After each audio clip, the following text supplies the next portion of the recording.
Imagine you leave your house tomorrow morning and never come back. Not just you, everyone. Every person on every street, in every city, on every continent, simply gone. Your coffee is still warm on the counter. Your phone is still buzzing with notifications nobody will ever read. The silence lasts for exactly 1 day. Then something else moves in.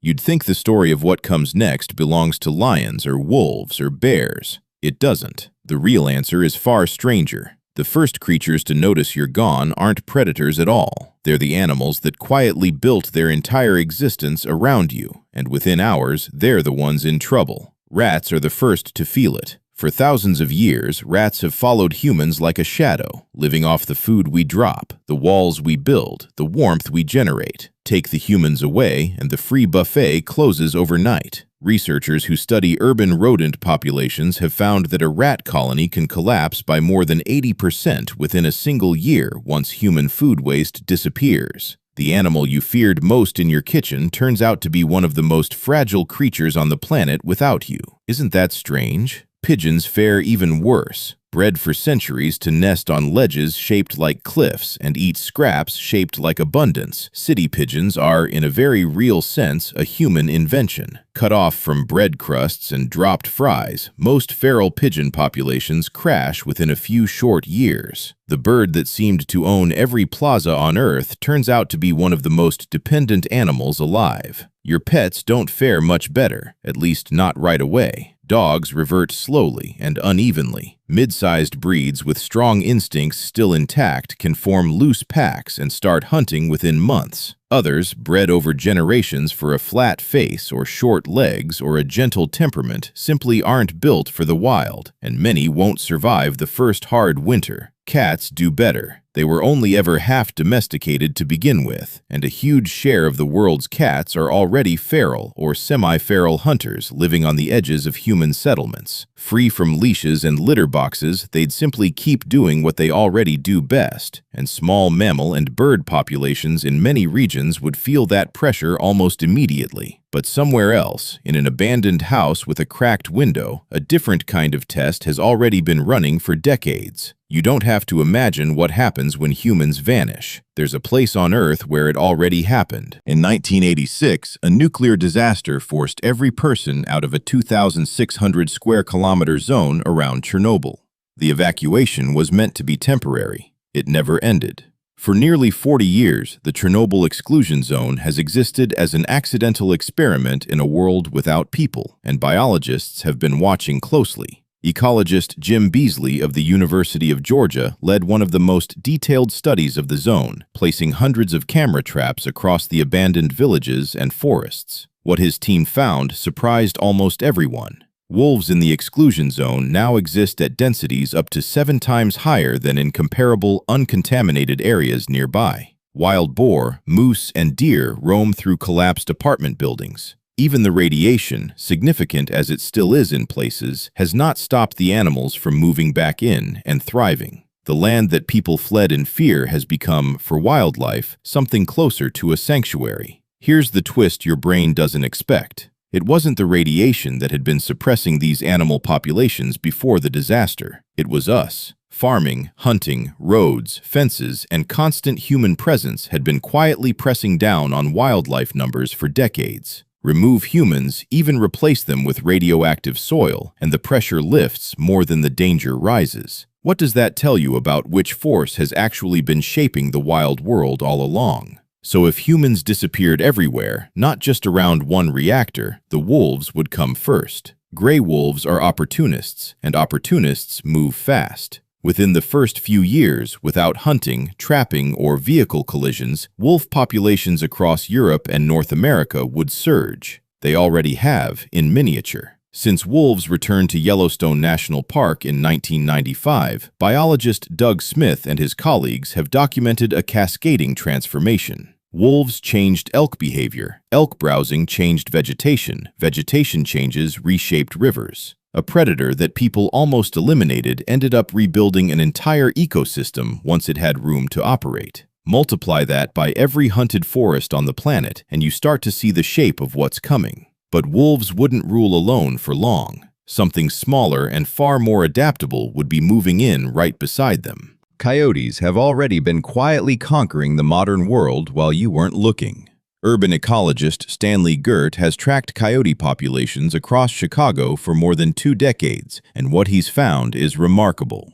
Coyotes now live inside one of the largest cities in North America, denning near golf courses, raising pups behind shopping centers, crossing 8-lane highways at 3 a.m. when the traffic thins, and doing it well enough that most residents never even notice. They didn't need humans gone, they only needed humans distracted. Take people away entirely, and every parking lot, alley, and rooftop garden becomes unclaimed territory. Within a decade, coyotes would likely be the dominant mid-sized predator on almost every continent they can reach, filling the gap left by animals that never adapted to city life at all. Animals like foxes and bobcats, who would find themselves suddenly competing with a rival that had already learned to live comfortably in the wreckage of a human world. Meanwhile, the buildings themselves would start fighting back against their own existence. Concrete cracks, roofs leak. Without maintenance, most houses collapse within 50 to 100 years, and cities become forests laced with rebar.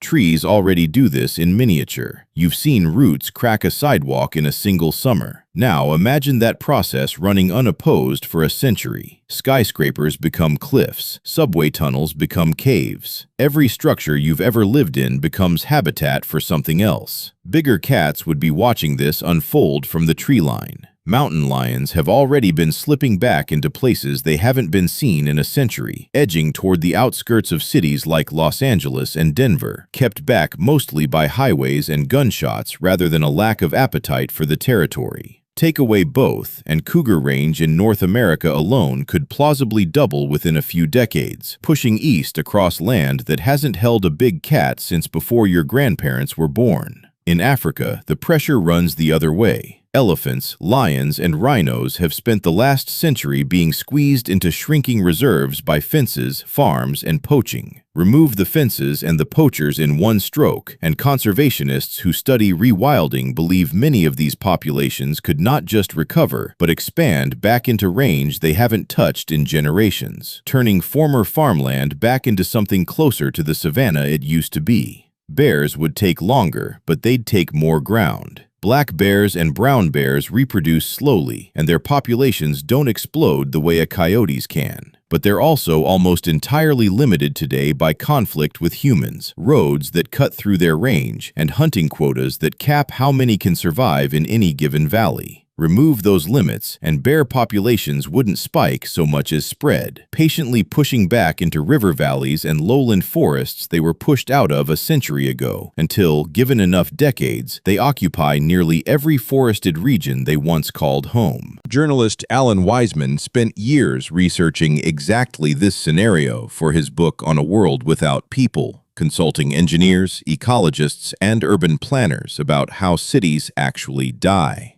His findings were oddly specific. New York's subway system, kept dry today only by pumps running around the clock, would flood within 36 hours of the power failing. Streets would start to buckle within 20 years as water and frost do the work no contractor is left to undo.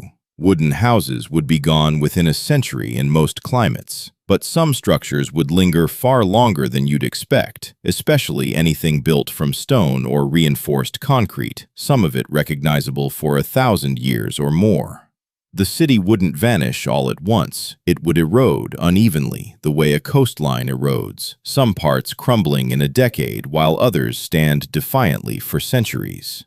Livestock would face a strange fate of their own. Billions of cows, pigs, and chickens exist right now only because humans feed, fence, and breed them. Chickens, bred over decades to grow too large and too fast for their own legs, would mostly die out within their first year, unable to survive without daily feed and shelter. Cows and pigs fare somewhat better. Some breeds, especially older, hardier ones closer to their wild ancestors, could plausibly go feral, and there are already living examples. Wild boar descended from escaped domestic pigs already roam parts of the American South and Australia by the millions, breeding fast enough that no amount of hunting has been able to slow them down. Horses tell the same story. Mustangs running free across the American West today are descendants of domestic horses that escaped or were released centuries ago, and they've done more than just survive out there. They've formed herds, established territories, and reverted to something close to their ancient behavior within a handful of generations.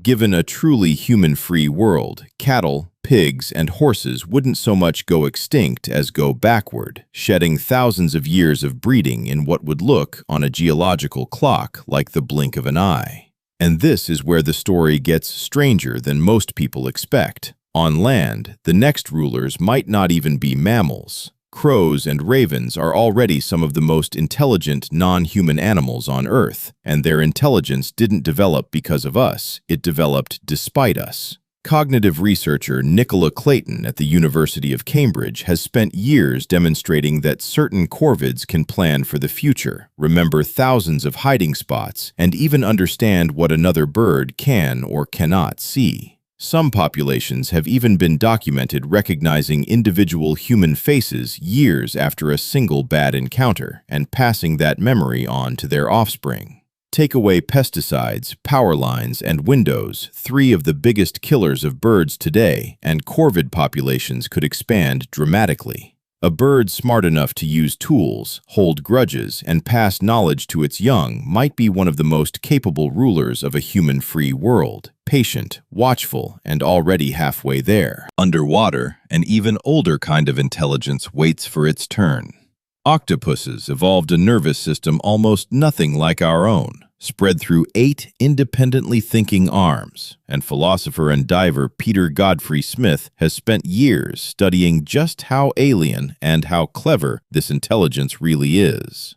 Octopuses solve puzzles, escape locked tanks, unscrew jars from the inside, and recognize individual human faces well enough to single out the ones they don't like. What limits them isn't their minds, it's their short lifespan, often a year or two, and the ocean's harsh math of survival, where almost every hatchling becomes food for something else before it ever gets the chance to grow up. Remove industrial fishing, plastic pollution, and warming caused by human activity, and ocean ecosystems could stabilize within a generation or two. Coral reefs, stripped of runoff and rising heat, could rebuild the way they did after past disasters, slowly, but with room to actually finish healing this time. In that calmer sea, the smartest animal might not walk on land at all. It might be sitting quietly at the bottom of a reef, watching you with a slit-shaped pupil, waiting. Whales would notice the quiet too. Without container ships crossing every ocean route, without sonar and engine noise drowning out their calls across hundreds of miles of water, whale communication, already far more complex than most people realize, could travel farther and clearer than it has in over a century. Some marine biologists believe whale populations, still recovering from the whaling era, could return closer to their historic numbers within a few generations, once ship strikes and noise pollution disappear from their migration routes entirely. Back on land, the real long-term winners might be the animals you've spent your whole life trying not to notice. Insects already outweigh every land mammal on Earth combined. Entomologist and biologist E.O. Wilson spent much of his career arguing that insects, not humans, are the organisms actually running the planet's ecosystems, pollinating plants, decomposing waste, and feeding nearly everything above them on the food chain. We've simply been too big and too distracted to see it. Without pesticides and habitat destruction, insect populations in many regions could rebound within just a few seasons. Bees would return to fields, decomposing beetles would clear dead wood faster, and forests would spring back thicker and greener than you've ever seen them in your lifetime. The rulers of the next world might already be here, buzzing past your window right now, waiting for the competition to leave. And underneath all of it, the plants would already be moving.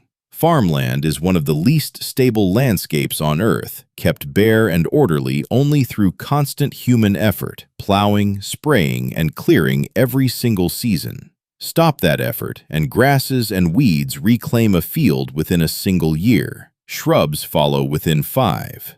Within 20 or 30 years, in most temperate climates, a former cornfield looks less like a field and more like the edge of a young forest. Give it a century, and in many parts of the world, you wouldn't be able to tell a highway median from a hillside. The wild world your grandparents would have recognized doesn't need to be rebuilt from nothing. It's sitting just underneath the pavement, waiting for the weight to lift. So which animal actually wins? Here's the uncomfortable answer. Nothing wins the way a king wins a throne. What happens instead is a slow, layered handoff, one species stepping back as another steps forward, over years, then decades, then centuries. Rats and pigeons crash first because they built their lives on us. Chickens follow them down within months, too specialized to survive the world they were bred for. Wolves, coyotes, and mountain lions surge next because we were always their biggest obstacle, not their biggest threat in any other sense. Cattle, pigs, and horses drift backward into something closer to their wild ancestors. Crows and octopuses expand more slowly, limited less by us and more by their own biology, patient in a way nothing hurried by human timelines ever gets to be. Insects and plants rebuild everything from underneath, quietly, the way they always have, indifferent to which vertebrate ends up on top. If you had to bet on a single ruler 1,000 years from now, the honest answer is that biology rarely rewards the animal that shows up loudest first. It rewards whichever one needed you the least to begin with. That points less toward wolves or big cats, dramatic as they are, and more toward something smaller, more adaptable, and far less interested in a throne, something built to persist quietly, no matter who else is watching. And humans? We'd become something closer to a geological event than a memory. Future creatures wouldn't remember your name or your job or the argument you had this morning. They'd inherit a layer of plastic in the soil, a spike of unusual metals in the rock, and thousands of collapsed structures slowly turning into hills. Some scientists studying what they call the technofossil record believe our roads, foundations, and landfills could remain identifiable in the geological layer for millions of years, long after every trace of memory has gone. Aluminum cans, glass bottles, and the concrete foundations of ordinary houses could outlast almost every bone any of us will ever leave behind. In a strange way, the most permanent thing about your entire life might turn out to be your driveway. You wouldn't be forgotten so much as fossilized, reduced to a thin, strange layer that some future creature, if one ever gets curious enough, might eventually dig up and wonder about. Here's the part that should sit with you a little longer than the rest. This isn't really a story about some far-off future. It's a story about right now. Every one of those animals, the wolves rebuilding Yellowstone, the coyotes threading through Chicago's alleys, the crows solving puzzles in your backyard, is already living in the gaps you leave behind, in the empty lot, the neglected field, the hour just before dawn when the streets go quiet. They're not waiting for you to disappear. They're already testing the edges of the world you think belongs only to you, one abandoned lot and one quiet 3 a.m. street at a time. Maybe that's the real reframe. You've spent your whole life assuming the world was built for you, that the wild version of it is somewhere else, fenced off in a park or a documentary. But the fences only run one direction. The wolves don't need your permission to come back. The insects were never really gone, and the ground under every parking lot in every city you've ever lived in is still, quietly, patiently, forest. So tonight, when you walk to your car under a streetlight and a shape slips along a fence line and out of sight, don't assume it's nothing. That shape has been rehearsing for longer than you've been alive. And somewhere, in an abandoned house near a cracked reactor, the rehearsal has already turned into opening night.